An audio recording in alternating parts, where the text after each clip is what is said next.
So now I'm just going to ask you to settle for a minute and close your eyes or cast your eyes down if that's more comfortable. Just for 1 minute. And I'm going to ask you to imagine yourself at your very best.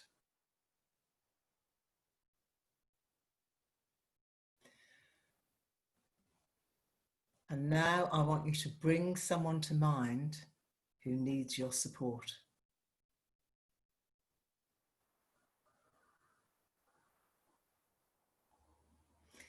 I want you to step in and help that person out in any way that you can.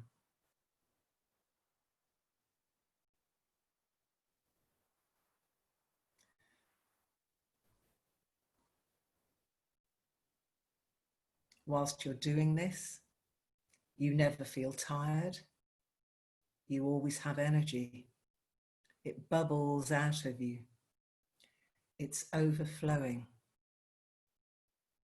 It's energy in pursuit of the good, and you have a great enthusiasm for the spiritual path. It's innate and it's free-flowing. It's a part of you and you are a part of it. A bodhisattva will feel like this, one who is fully enlightened, the being who remains in this world to release the suffering of all beings, always being fed by the Dharma. So open your eyes now. And just for a minute, I want to reflect, how does this feel for you? Do you feel exhausted? Do you feel inspired? Excited? A bit despondent? A mixture of all those things? So just write a couple of words down, how you feel about that visualization. Any 2 words that first come to mind.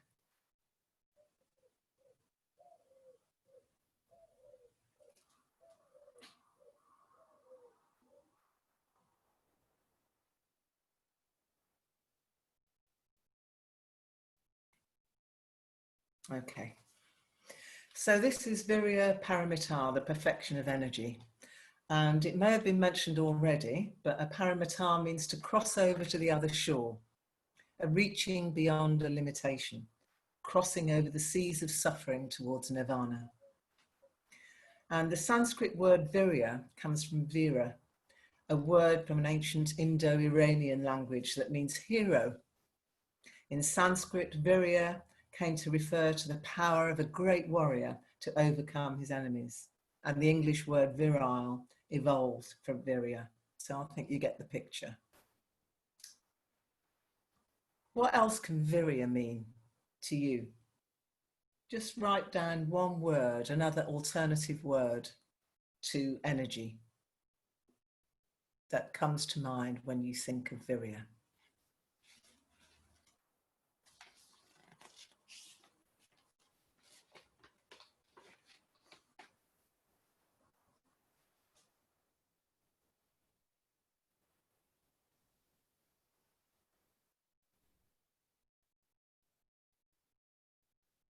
Is that okay? So virya can also mean zeal, enthusiastic effort, energy, making a courageous effort. And its opposites are laziness and defeatism, which we're going to come to later on. So virya can refer to both mental and physical energy. We are, in fact, the physical embodiment of pure energy. So taking care of your health and well-being is part of Virya Paramitar. So I just want you to reflect for a little bit. You don't need to write now, but how are you taking care of yourself physically and mentally during this stressful period as we move out of lockdown? I wonder how you're doing. Are you getting enough rest? Do you have any money worries that you're needing to sort? Are you missing seeing good friends who bring out the playful side of your personality? Are you eating healthily, getting enough exercise, being in nature? What lifts your spirits in these tough times?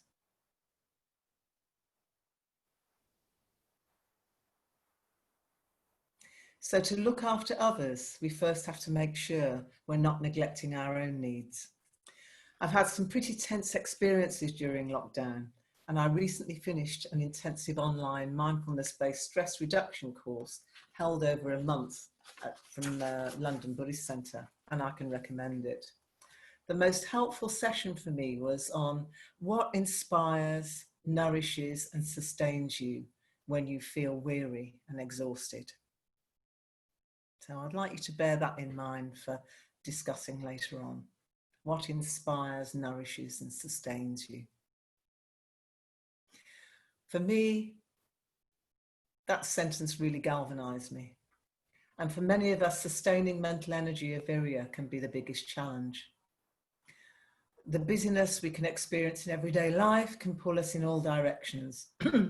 Remember that this is not Vigour, says Shantideva, and Gampopa, another Buddhist scholar, adds, if we find ourselves constantly busy in life, subduing the enemy, read politics, and accumulating money, read business, it's a form of laziness in itself. So what else can get in the way?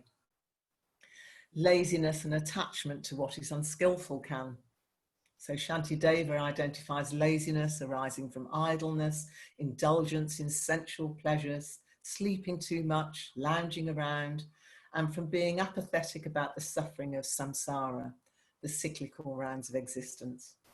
So Shantideva knew a thing or two about these behaviours, as he was renowned in the monastery for his laziness.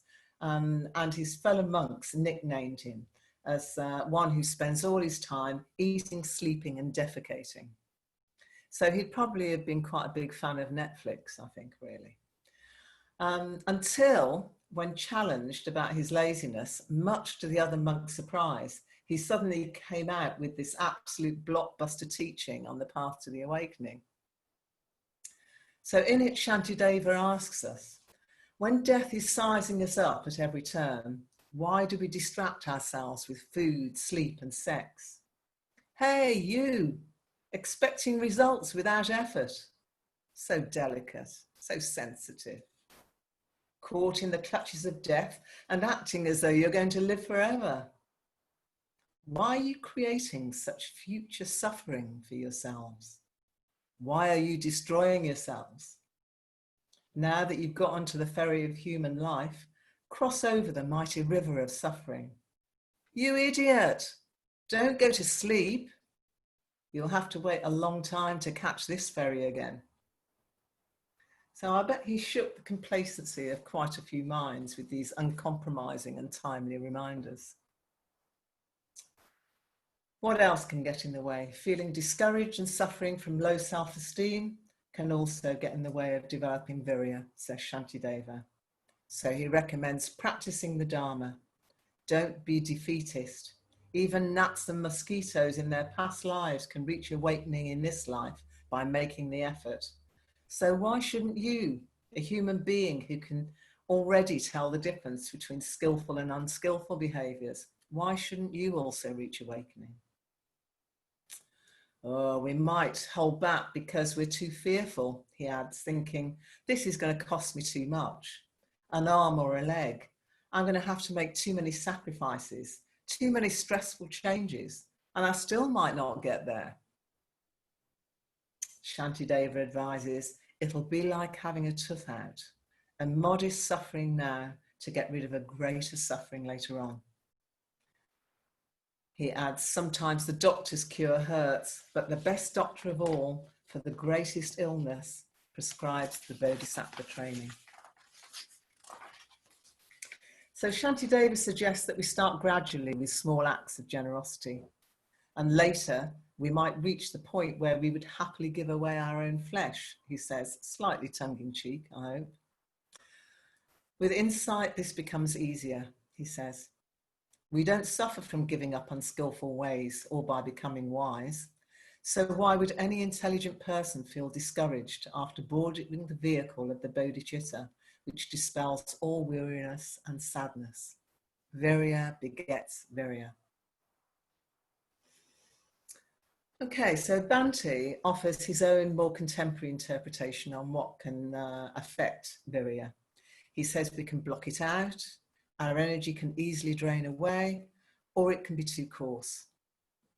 He says Virya often gets dissipated, and he uses this lovely analogy in his book that Virya becomes like a stream which disperses and separates into thousands of different rivulets, over boulders and into different tributaries, so that only some of our energy goes into the spiritual life.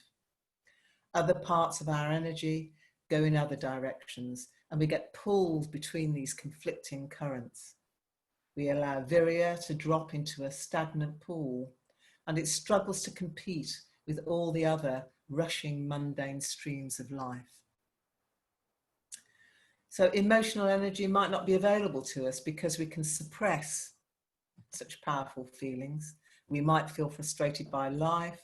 We might fail to communicate well with each other. We get dulled in our senses by routine work we're simply not invested in. We just get blocked.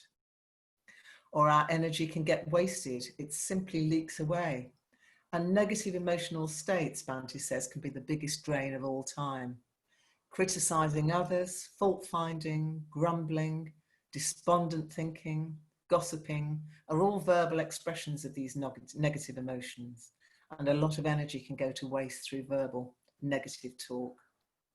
Internally, we can experience fear, hatred, anger, ill will, jealousy, self-pity, remorse, anxiety.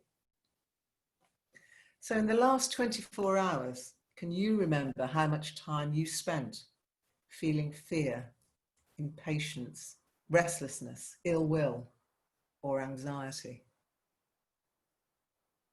Quite a lot if I look back.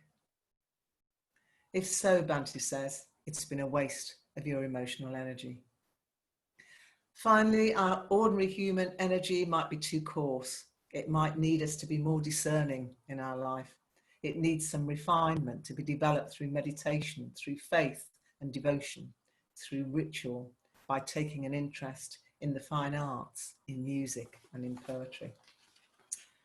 Okay, so how can we grow this mental energy? What feeds it? How do we cultivate it? And what conditions does it need to flourish? How can we become wise, loving and compassionate towards ourselves, act for the benefit of all others and ultimately gain full insight? So first of all, Virya has to be rooted in the Dharma. Otherwise, it's simply pure energy, a restlessness, a seeking out. It's unfocused and it's easy to burn out without the Dharma at its root. Meditation. Meditating or chanting might be the last thing we feel like doing right at the moment. And we can experience a whole range of moods which stop us from realizing the perfections, such as restlessness, doubt, anxiety, distractedness, the pull of everyday preoccupations. Yet at other times we can feel really in touch with our energy. For me, when I'm on a retreat, I'm really connecting with Virya will arise.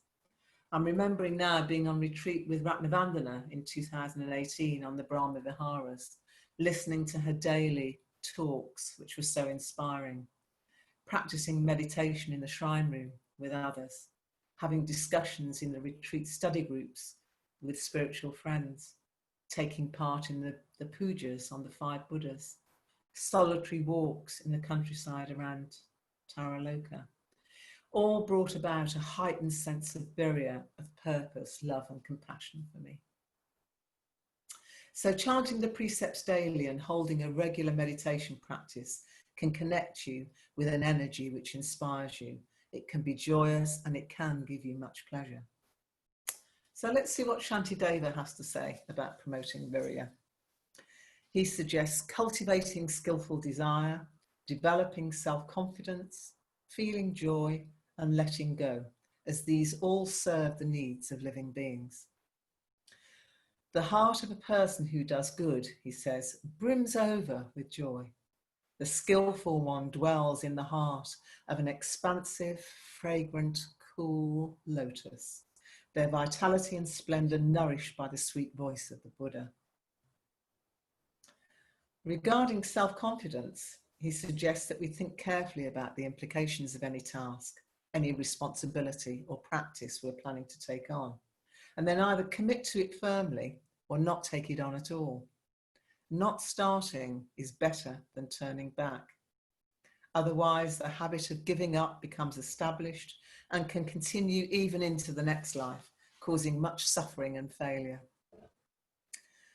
So take pride in your skillful actions. If your mind is weak, even small difficulties can bring it down. Defeatism makes us passive, and then difficulties can overwhelm us. But if you're vigorous and energetic, even catastrophes cannot bring you down. Stirring stuff. Be intoxicated, he says, by the task in hand. Thirst for it, like someone making love or trying to win a game. So as soon as we finish one task, plunge into the next, like an elephant scorched by the midday sun, plunging into a pool. And finally, he suggests letting go or rest. When our energy begins to flag, put our task aside and come back to it later. But at all times, keep a vigorous mindfulness. Always be on the lookout for the kleshas, the three poisons, and attack them back fiercely. Someone who's undertaken the bodhisattva vow should be like someone carrying a jar of oil, watched by a swordsman, who will kill them if they spill a single drop. So if we find ourselves getting lazy and lethargic, act at once to restore our alertness, as we would jump up if a snake slid into our lap. Okay, so let's look at the three components for cultivating Virya Paramitar and applying them to our spiritual life. So the first component is about tending to your own growth and development as a spiritual person, about serving yourself and others at the highest level that you can for the welfare of all beings. Plant those seeds now, right now, and start to create the right conditions for them to grow and tend to them as they flourish. Cultivate the courage and the will to walk the path as far as it goes, for as long as it takes, no turning back. So this might involve correcting bad habits or giving up excuses, or developing a clearer understanding of the Buddha's teachings to help build your confidence and give your practice more focus. The written works of the great teachers may inspire and move you. Your Dharma teachers can direct you and provide the perspective you need. So the second component is keep going, whatever arises. And it takes real energy to keep going when you feel flat and uninspired or even just plain bored. So it's important to keep applying yourself in a regular way, drawing on the precepts, applying them to your ethical practice, using your meditation, using the teachings that inspire you, reaching out to spiritual friends for their help and support when energy falters. You might at this stage want to clarify what your commitment to the spiritual path is, and you might need to cultivate Shraddha, to take a leap of faith in order to take that next step, to have trust, confidence, and conviction in the Dharma as the only true refuge. Rituals and pujas, chanting and devotional practices can all help deepen Shraddha. So the Tibetan Buddhist teacher Pema Chodron wrote in The Wisdom of No Escape, "It isn't easy, the spiritual path, and it's accompanied by a lot of fear, a lot of resentment, and a lot of doubt. That's what it means to be human. That's what it means to be a warrior. You go through the process of taking off the armor that you might have had some illusion was protecting you from something, only to find that actually it's shielding you from being fully alive and fully awake. Then you go forward and you meet the dragon, and every meeting shows you where there's still some more armor to take off. Take refuge in the courage and the potential of fearlessness, of removing all the armor that covers awakeness." So the final component is virya taking the form of benefiting others, because this practice is not only for our own progress, but it's essentially for the benefit of others. The development of bodhicitta, the desire to realise enlightenment motivated by compassion for all beings, is essential in Mahayana Buddhism. And bodhicitta helps us to release our selfish attachment to our individual efforts. When the bodhicitta is strong in us, it fuels our determination to practice. Deepening our concern for others is a sure antidote to feelings of apathy or helplessness. So just start thinking, how do you show your compassion for people in your life, in your community, and in your world? I'll be asking you to think about that more in your breakout groups. So every time we renew our bodhisattva vows, we renew our intention and our determination to practice. How can we slack off when there's so much suffering in the world? Act as if your house is on fire, said Greta Thunberg, the eco-activist. So I wonder what's inspired you most and energized you most to reach out to others during lockdown and now that lockdown is easing. For me, compiling the lockdown special Compassion in Action newsletter in May, where many Sangha members wrote movingly about their experiences of lockdown and identified what was helping to lift their spirits, really helped me to connect with the Sangha again as a whole. Taking part in the Buddhist Action Month activities, learning more about climate emergency, and more recently finding out more about the Black Lives Matters movement and applauding Triratna's attempts to address the Black and minority ethnic issues and diversity in the wider Sangha, issues which have so come to the fore so tragically during lockdown. And they're doing this by having courageous conversations online between order members and encouraging centres and sanghas to start their own discussions and study groups. So even small things around, my own, what's energised me in terms of lockdown. I go litter picking on the local golf course every Monday. I write to a resident in a local care home. I've joined a campaign writing to the pensions section in Shropshire, asking them to divest their fossil fuels money from the pension funds that they hold. It all gives me a sense of being a member of the local community. So let's cultivate loving kindness towards ourselves on this spiritual path. We're all on the same samsaric path. We're all subject to the three lakshanas of impermanence, dukkha, and insubstantiality. So I want you to ask yourselves honestly, what would life be like for me not having a dharmic life as a framework? What would life really be like for me if I didn't have the Dharma to take refuge in? Where would I end up? I found that quite a sobering thought, actually. And remember, alongside virya, there needs to be shanti, patience. Shanti and virya go hand in hand. Energy without patience can feel uprooted, there's no receptivity, and virya will blow out quite easily. But it's a question of balance, because too much shanti, feeling content, all your needs being met, pleasant friends, nice holidays, it can get too cozy. It can get too passive, staying in your own orbit. It's good to think about where you can stretch, where you can get to the cutting edge. The spiritual life, remember, is about growth and development. So the antidote to loss of energy is remembering the brevity of life. Death is certain, but the timing isn't. Reflect on the fact that you might have limited time. If there's something important for you to do, then get to work on it before you die. And on that topic, I'm going to finish with a suggestion for an exercise that you might like to do at home. I've already done this myself, from Stephen Devine's book. It's called A Year to Live. That's what the cover looks like.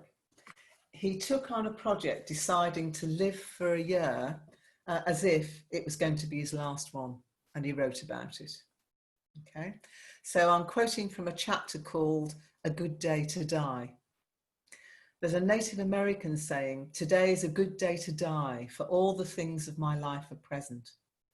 This embodies the possibilities of a life reviewed and completed. Thus, the suggestion is that we practice dying. So you've got to find yourself a perfect day to die. It's an interesting, intriguing, and sometimes spooky exercise called taking a day off or dead for a day. It's a day-long contemplation of seeing the world without ourselves in it. We're allowed back on earth just for one day to walk the earth this one last time. We walk the streets as though we were not in it. If we're living with someone, we watch them go about their business as if we were not there. We see the world in our absence. We experience each breath we take as though it were our last. We enter each moment, each conversation, each lovemaking, each meal, each meditation, as though there may never be another. It's a very eerie experience, I can tell you. Then just as yesterday we pretend to be dead, today we pretend to be alive. We walk the streets filled with presence.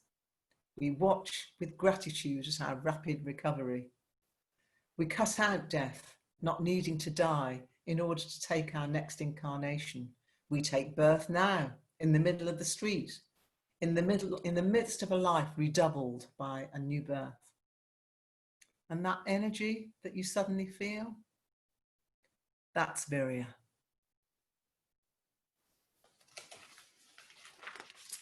Okay, so what I'd like you to do in your breakout rooms, which I'm going to pass you back to Vajra Priya to sort out, is just to jot down these questions. How do you take care of yourself?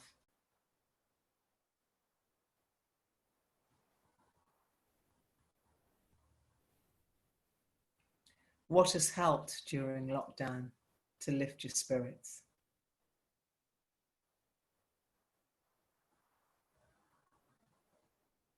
How do you help other people in your life, in your community, in your world?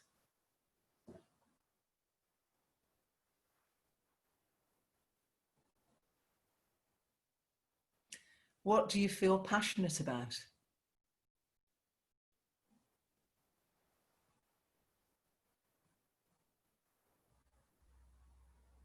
How do you stimulate a sense of virya in your life?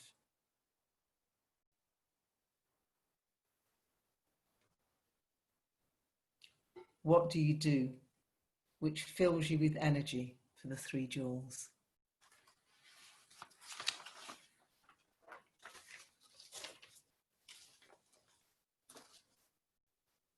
Thank you.